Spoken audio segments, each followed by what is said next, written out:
Welcome, here I've got Vivo Y52 5G and let me show you how to activate voice control in the camera app at this device.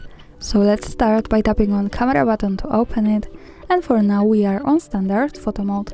From here let's go to the right corner button so we can open the advanced camera settings.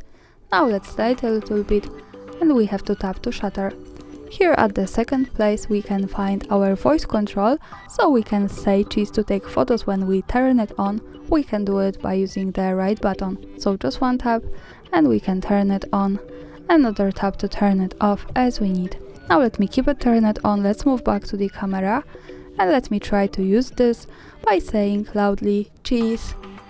And this is how it works, the photo was taken. So thanks for watching, subscribe our channel and leave the thumbs up.